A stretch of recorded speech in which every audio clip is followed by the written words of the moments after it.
어둠이 깊어진 새벽 3시의 경계, 시간마저 멈춘 듯 고요한 도시에 결코 잊혀서는 안 될 비극이 찾아왔습니다. 2001년 7월 4일 오전 2시 50분 울산 중구 옥교동의 5층 건물 지하 1층에 자리한 단란주점 장미살롱.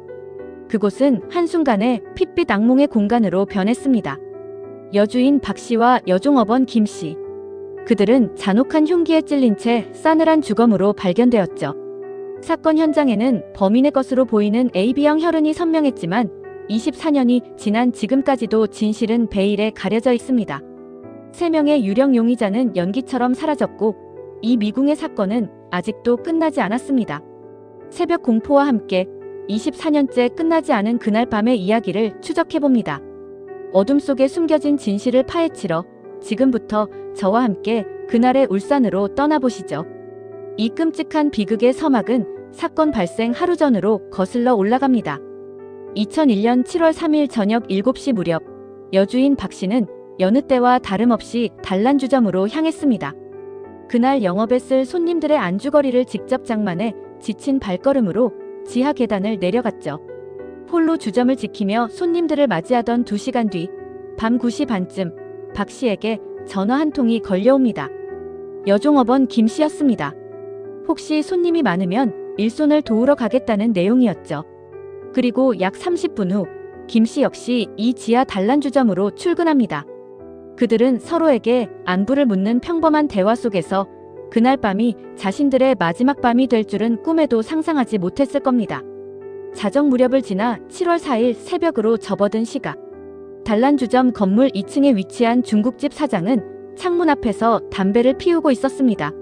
시간은 새벽 2시 10분경. 그는 습관처럼 거리가 잠든 풍경을 내려다보며 40여 분 동안 담배를 태웠죠. 그 순간 그의 시선은 1층 건물 입구에 멈췄습니다.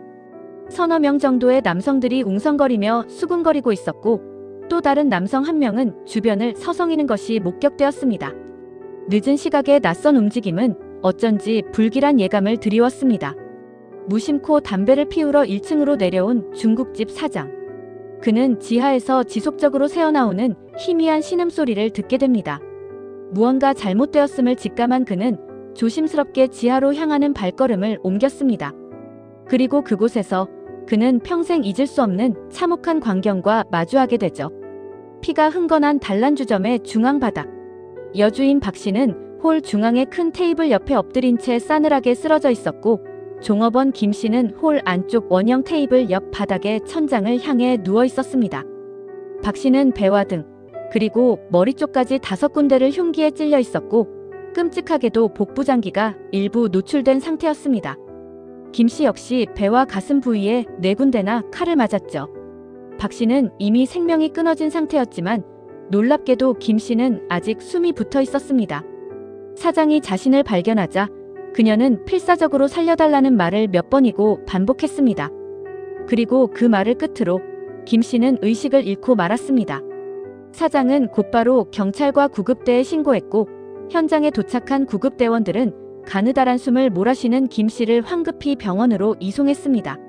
하지만 끝내 그녀는 병원 도착 직후 안타깝게 숨을 거두고 말았습니다. 경찰은 이 모든 참극이 벌어진 시간을 새벽 2시 21분부터 2시 50분 사이로 추정했습니다.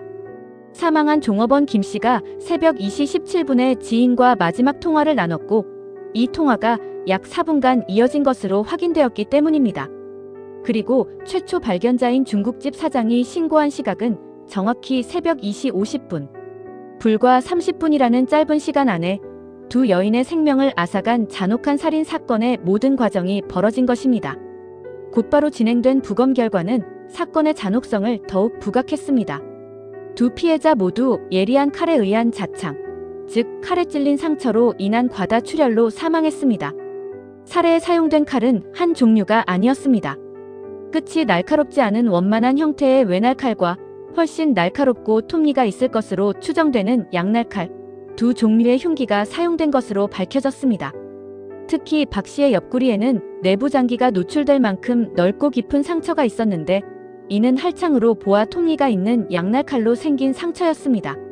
이처럼 여러 개의 범행 도구가 사용되었다는 점은 범인이 최소 2명 이상의 가능성을 강력히 시사했습니다.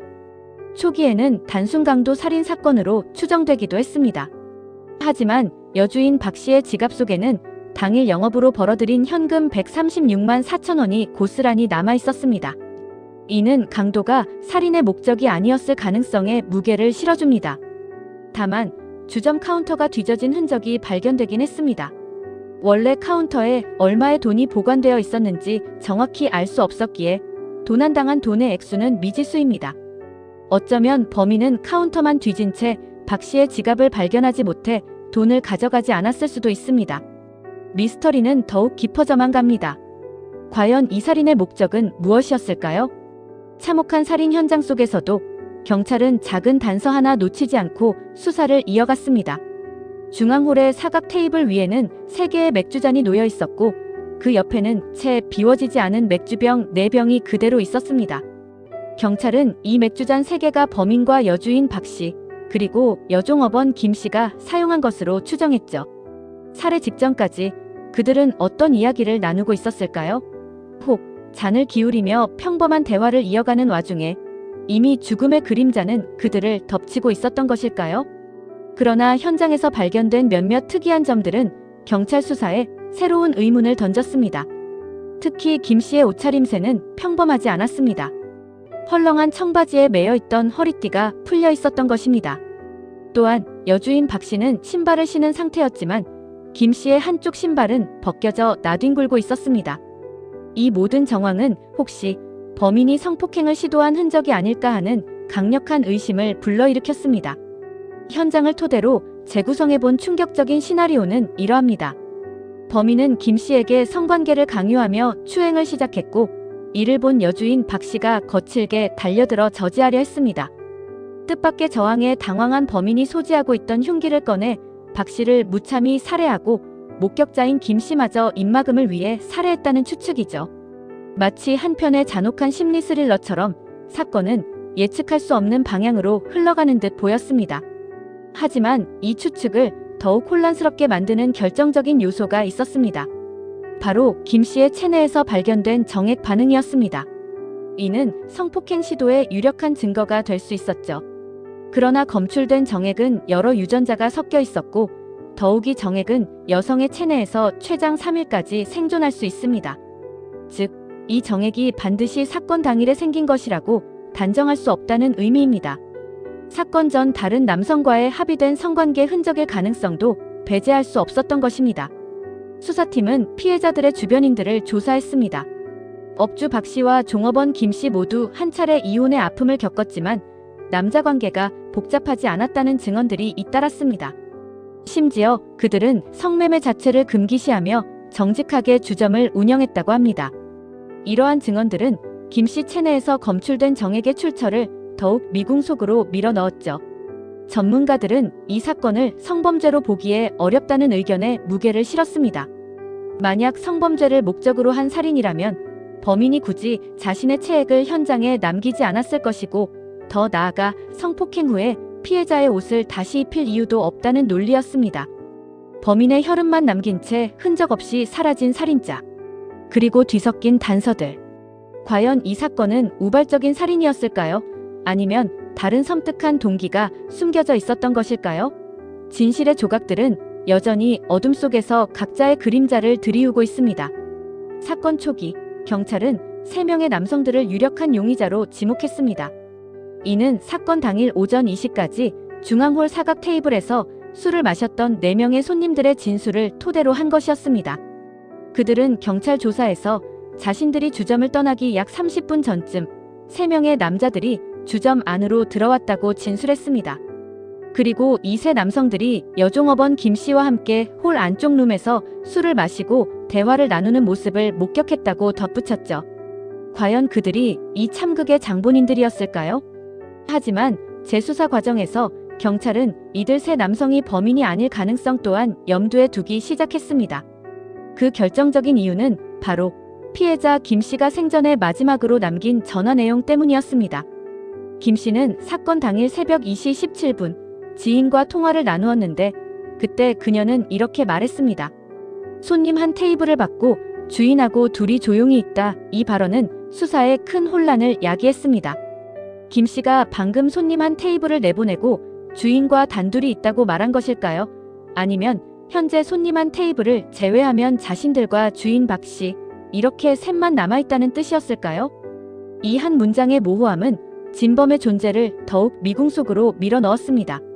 어쩌면 그 세 남성은 이미 주점을 떠났고 전혀 다른 누군가가 그곳에 있었을지도 모르는 일입니다.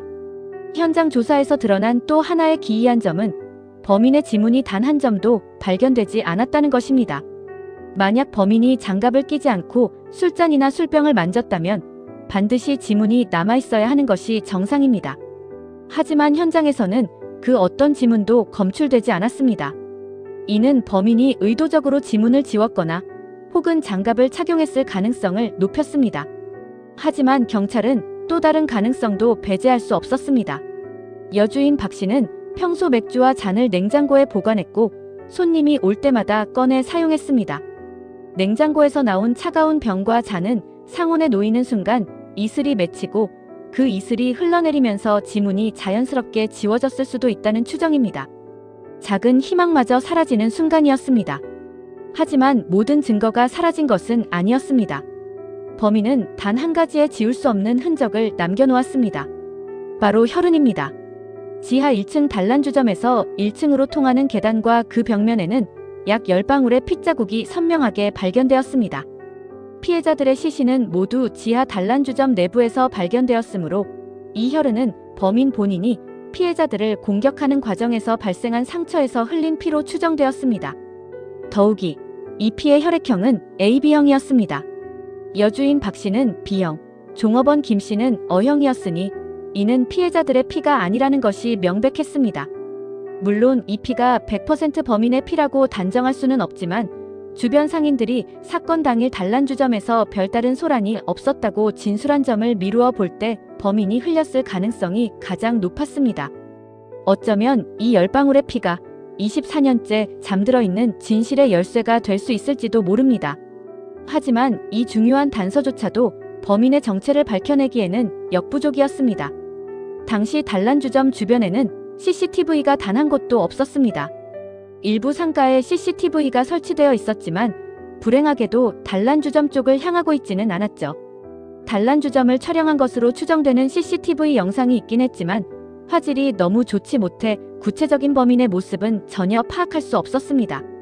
그렇게 시간은 흘러갔고 중요한 단서는 있지만 결정적인 증거를 찾지 못한 이 사건은 결국 24년이 지난 지금까지도 장기 미제 사건이라는 차가운 이름으로 우리 곁에 남아 있습니다.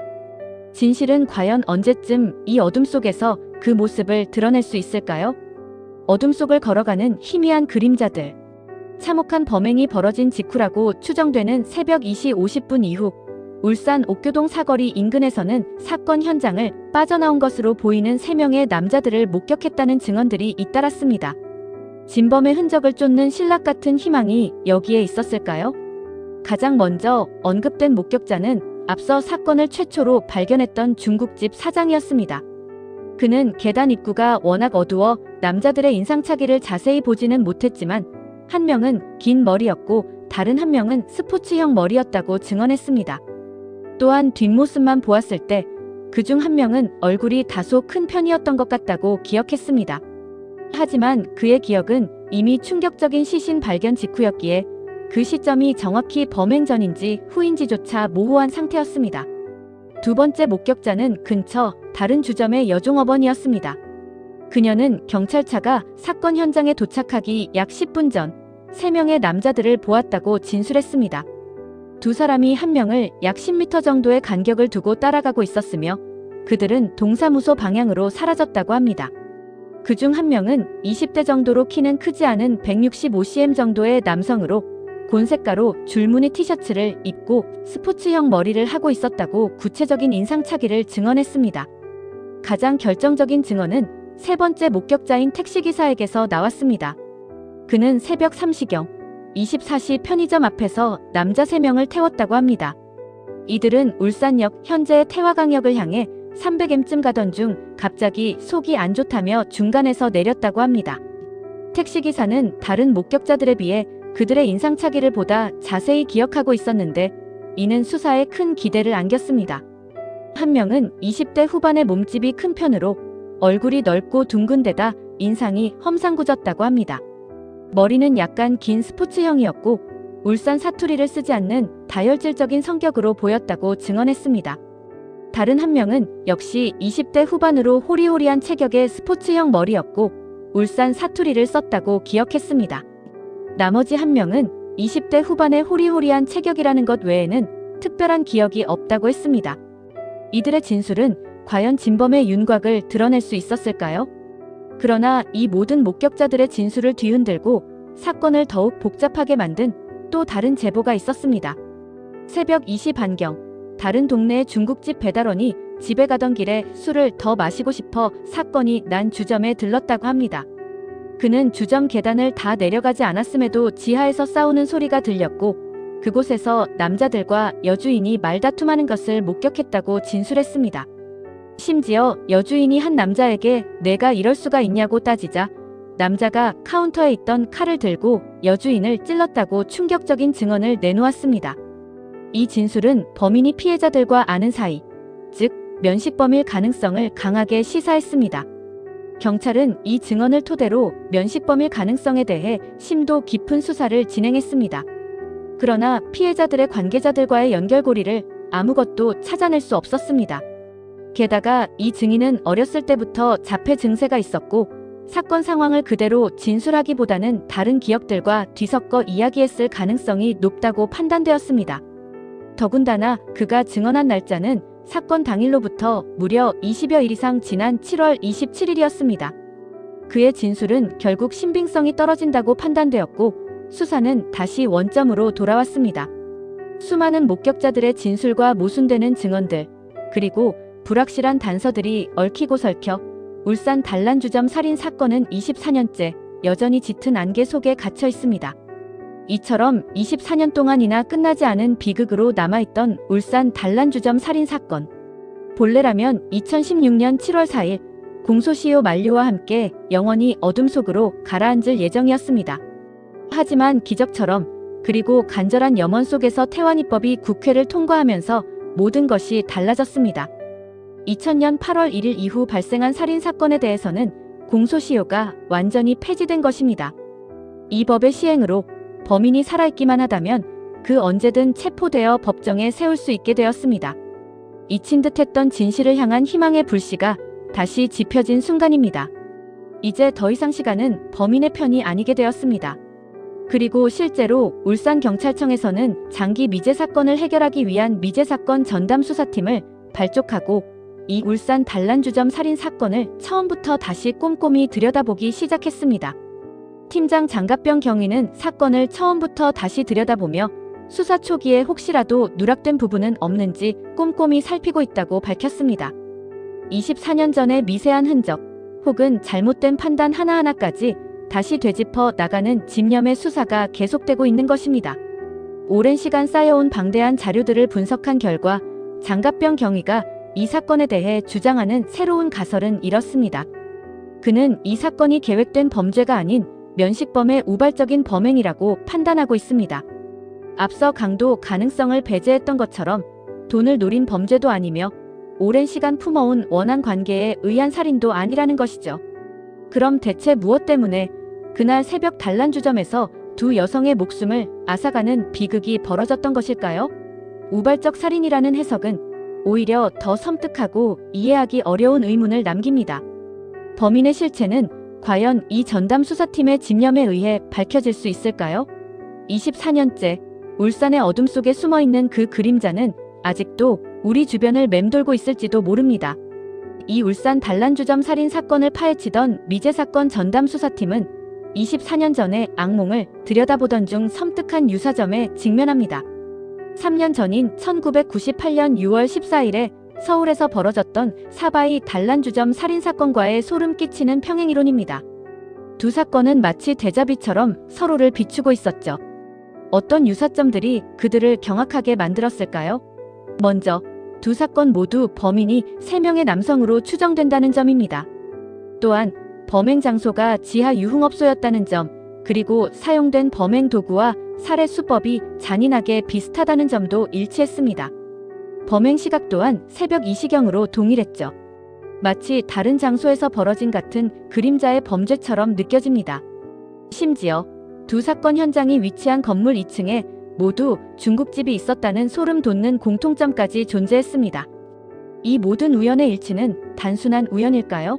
아니면 두 사건이 어떤 연결고리를 가지고 있거나 심지어 동일한 범인들의 소행일 가능성까지 시사하는 걸까요? 미제 사건 전문가들은 이처럼 놀라운 유사점에 깊은 의문을 제기하고 있습니다. 하지만 이 평행 이론 속에서도 두 사건의 운명은 극명하게 엇갈립니다. 먼저 발생했던 사바이 단란주점 살인사건은 안타깝게도 공소시효 폐지 법안인 태완이법의 적용을 받지 못했습니다. 결국 2013년 공소시효 만료와 함께 영원한 미제 사건으로 남아 범인을 법정에 세울 수 없게 되었죠. 하지만 우리가 추적하는 울산 단란주점 살인사건은 다릅니다. 공소시효가 폐지되면서 범인이 살아있기만 하다면 그 언제든 체포되어 자신의 죄를 물을 수 있게 된 것입니다. 24년의 침묵이 흐르는 동안 범인은 자유로웠을지 모르지만 진실은 결코 잠들지 않았습니다. 이제 미제 사건 전담팀의 집념과 함께 그날 밤의 그림자는 더 이상 숨을 곳이 없습니다. 내레이션 2001년 7월 4일 새벽 울산 옥교동의 작은 단란주점에서 시작된 두 여인의 비극은 24년이 지난 지금까지도 해결되지 않은 채 짙은 그림자를 드리우고 있습니다. 엇갈리는 목격자들의 진술, 미궁 속에 잠긴 지문, 그리고 진실을 향한 유일한 단서인 AB형 혈흔까지 수많은 조각들이 흩어져 있지만 진범의 모습은 여전히 유령처럼 모호합니다. 다행히 태완이법으로 공소시효는 폐지되었고 울산경찰청 미제사건 전담팀은 지금 이 순간에도 사건의 진실을 끈질기게 추적하고 있습니다. 그러나 면식범의 우발적 범행이라는 새로운 추정 속에서도 우리는 여전히 수많은 물음표를 던지게 됩니다. 그날 밤 지하 단란주점에서는 대체 무슨 일이 벌어졌던 걸까요?